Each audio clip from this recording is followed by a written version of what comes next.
Island है जिसका नाम है ओकिनावा। यहाँ 1 लाख लोगों पर तकरीबन 25 लोग ऐसे हैं जिनकी उम्र 100 साल से ज्यादा है। जापान में एक गांव है जिसका नाम है ओगिमी।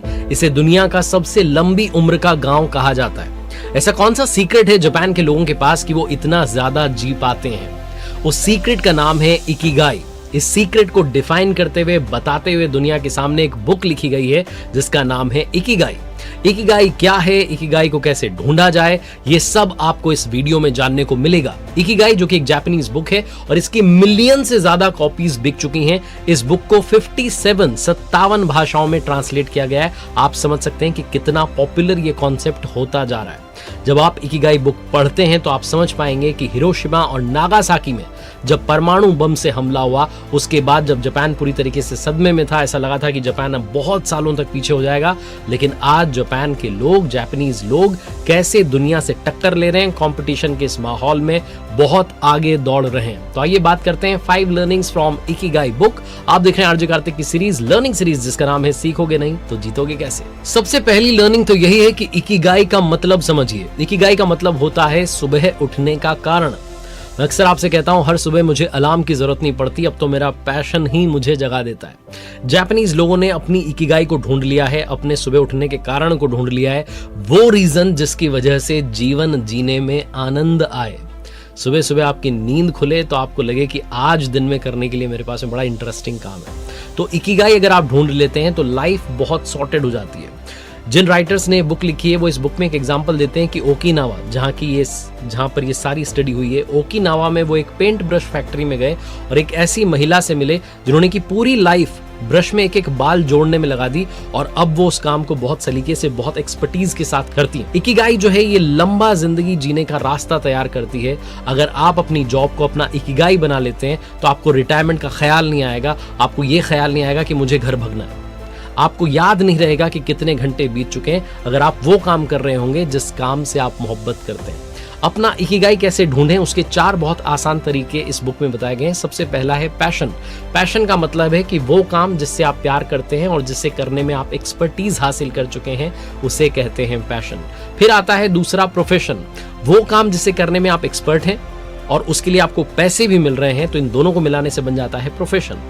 तीसरा आता है वोकेशन। वो काम जिसे करने से आपको पैसे मिलते हैं और दुनिया को भी उस काम की जरूरत है, दुनिया की भी मदद हो रही है, इन दोनों को मिला देते हैं तो बनता है वोकेशन यानी कि पेशा।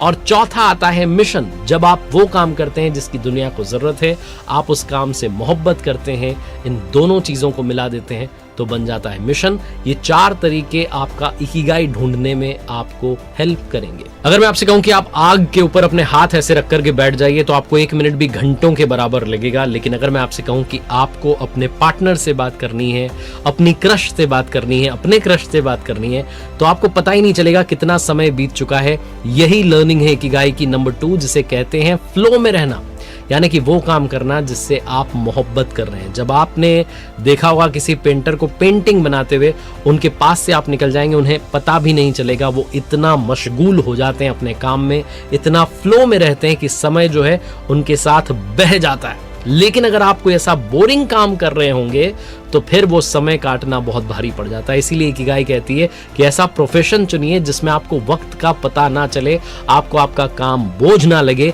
यही आपका इकिगाई होगा। जापान के लोग जो है अपना इकिगाई ढूंढ लेते हैं। कोई झाड़ू लगाता है तो इतनी शिद्दत से लगाता है कि उसके काम को देख करके दूसरा व्यक्ति खुश हो जाए। कोई सब्जी उगाता है तो इतनी शिद्दत से उगाता है कि बेस्ट सब्जियां उगाता है। यही जो सीक्रेट्स हैं ये जापान को सुपर पावर बनाते हैं, क्योंकि वहां का हर सिटीजन अपने पैशन को अपना प्रोफेशन बना चुका है। ये फ्लो जो है एक ऐसी अवस्था है जहां इस तरीके से काम में इन्वॉल्व हो जाएं कि दूसरी चिंता का, दूसरी बात का आपके काम पर कोई असर ना पड़े। जैसे बच्चे जब खिलौने से खेलते हैं तो इतने मशगूल हो जाते हैं, उन्हें और किसी चीज का अंदाजा नहीं रहता और किसी चीज की चिंता नहीं रहती। जापान के लोग जो हैं वो एक चीज के लिए और कहते हैं कि सुबह जल्दी जगना शुरू कीजिए, क्योंकि जब आप सुबह जल्दी जगेंगे तो आप 1 घंटा अपने लिए निकाल पाएंगे, अपने गार्डन के लिए निकाल पाएंगे, अपनी हॉबी के लिए निकाल पाएंगे, अपनी फेवरेट बुक्स के लिए निकाल पाएंगे, अपने आप के लिए निकाल पाएंगे। तो ये भी एक वो सीक्रेट जो है दुनिया को बताते हैं कि सुबह जल्दी जगना शुरू कीजिए। तीसरी लर्निंग जो इकिगाई देती है वो है हारा हाकी बू। इसका मतलब है fill your stomach up to 80%। अपने पेट को मात्र 80% ही भरिए, थोड़ी सी जगह खाली रखकर चलिए। जैसा हमारे बड़े बुजुर्ग भी कहते हैं कि थोड़ा सा कम खाना चाहिए, गम खाना चाहिए। ओबेसिटी नहीं होगी, बीमारियां नहीं होंगी, आपकी डाइजेस्टिव पावर बढ़ जाएगी। ये जापानीज दुनिया के साथ में सीक्रेट शेयर करते हैं, इकिगाई बुक में बताया गया है। हारा हाकी बुक को फॉलो कीजिए। हार्ट स्पेशलिस्ट हैं मकोटो सुजुकी, जो कहते हैं, जिन्होंने 70s के डेकेड में ओकिनावा के लोगों के भोजन पर बहुत सारी स्टडी की, तो उन्होंने कहा कि इनके जो भोजन की अगर मैं बात करूं तो वैरायटी बहुत होती है। यहाँ पर कम से कम 206 तरह की डिशेस होती हैं, जिसमें बहुत सारी हर्ब्स हैं, मसाले हैं। और यहाँ के जो लोग हैं वो फल और सब्जियों की 5 सर्विंग जो है वो रोज खाते हैं, और इस बात का ख्याल रखते हैं कि उनकी प्लेट में रेनबो कलर, जो इंद्रधनुष के रंग हैं, हर रंग की कोई ना कोई चीज खाने में शामिल हो। उनका भोजन बहुत ही सादा रहता है, चावल होते हैं, नूडल्स होते हैं, नमक और चीनी का कम इस्तेमाल करते हैं। इसीलिए वहां पर चीनी की खपत 60% कम है और नमक की खपत जो है वो 50% कम है जापान में। जापानीज लोगों का बहुत ही आसान सा तरीका है। ओकिनावा का स्पेशली मैं बात करूं कि मीठा नहीं खाना है, पोर्शन बहुत छोटा रखना है, छोटे छोटे बर्तनों में खाना परोसते हैं।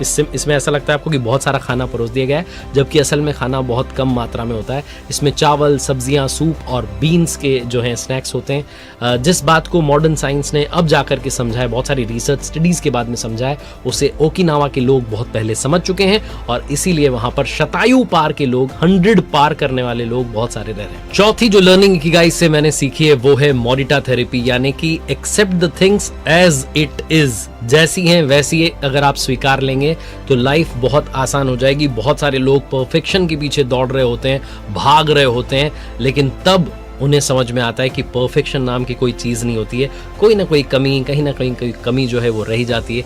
इसलिए चीज़ों को जैसी हैं वैसे अगर आप स्वीकारेंगे तो तनाव कम होगा, क्योंकि एक्सपर्ट्स कहते हैं कि बढ़ती उम्र के साथ लोगों की जो ब्रेन की फ्लेक्सिबिलिटी है वो कम हो जाती है। उसके पीछे सबसे बड़ा कारण ये भी है कि लोग एक तो नया सीखना बंद कर देते हैं, नया कुछ करना बंद कर देते हैं। उनको पुरानी रूटीन, पुराने लाइफस्टाइल, उसकी आदत पड़ जाती है कि वो नई चीज़ों को लेकर के बिल्कुल भी ईज फील नहीं करते, और फिर जो है उनकी ब्रेन की एक्सरसाइज भी बंद हो जाती है। इसलिए ब्रेन को भी लगातार एक्टिव रखिए, चेस खेलते रहिए, शतरंज खेलते रहिए, और इस मोरिटा थेरेपी का भी इस्तेमाल करना शुरू कीजिए।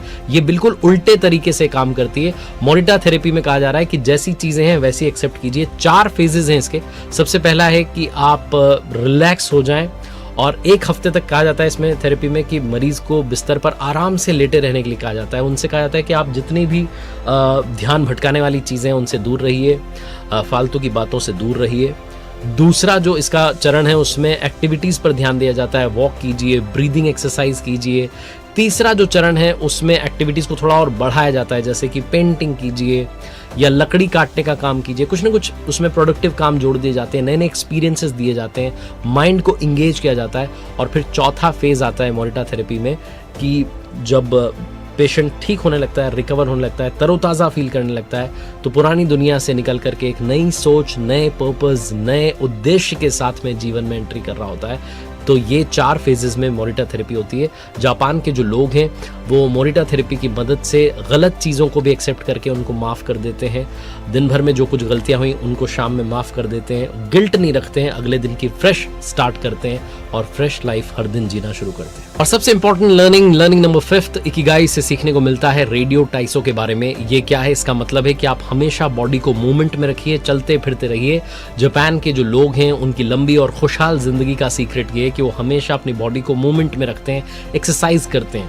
जापान में रेडियो पर सुबह और शाम में एक ट्रेडिशन है, 50 साल पहले से ट्रेडिशन चला आ रहा है। सुबह और शाम में रेडियो पर ऐसे प्रोग्राम ब्रॉडकास्ट करवाए जाते हैं जिनसे लोग एक्सरसाइज कर सके, लोगों को एक्सरसाइज करवाई जाती है। और ये ट्रेडिशन 50 सालों से भी ज्यादा समय से चला आ रहा है। इसे रेडियो टाइसो कहा जाता है क्योंकि रेडियो पर ये प्रोग्राम आ रहा है।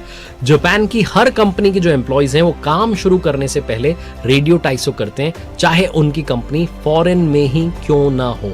ज्यादातर लोग जो ये सोचते हैं कि हमारे पास में जिम जाने का टाइम नहीं है, सिर्फ जिम में जाके एक्सरसाइज कर सकते हैं। यहाँ पर बॉडी बिल्डिंग की बात नहीं हो रही है, यहाँ पर बात हो रही है बॉडी को मूवमेंट में रखने की, फिट रखने की। जापान के जो लोग हैं वो ज्यादा समय तक एक जगह नहीं बैठते हैं, बीच बीच में चल फिर लेते हैं। इससे उन्हें मोटापा, दूसरी बीमारियां नहीं लगती हैं, लंबी जिंदगी जी पाते हैं। तो आप भी ये रूल बनाइए कि अपनी लाइफ में डेली जो है हल्की फुल्की एक्सरसाइज जरूर करेंगे और ऐसा लाइफ टाइम करते रहेंगे। चाहे आप आधे घंटे के बाद सिर्फ 5 मिनट की वॉक कर लेंगे, तब भी आपका रेडियो टाइसो वाला काम पूरा हो जाए। और जाते जाते आपको कुछ ऐसे लोगों के बारे में बताना चाहता हूं जिन्होंने दुनिया के सामने उदाहरण पेश किया है। डॉक्टर शिगाकी हिनोहारा जो 105 साल तक जिए और अपनी मृत्यु के कुछ समय पहले तक भी वो हॉस्पिटल जाते थे, पेशेंट्स को देखते थे और उन्होंने दुनिया को सिखाया कि अगर आप एक रूटीन फॉलो करते हैं तो लंबा जीवन जी सकते हैं। इकिगाई बुक भी आपको यही सिखाती है। अपनी लाइफ का इकिगाई जो है उसे ढूंढ निकालिए और उसके बाद अच्छा जीवन, लंबा जीवन जीना शुरू कर दीजिए।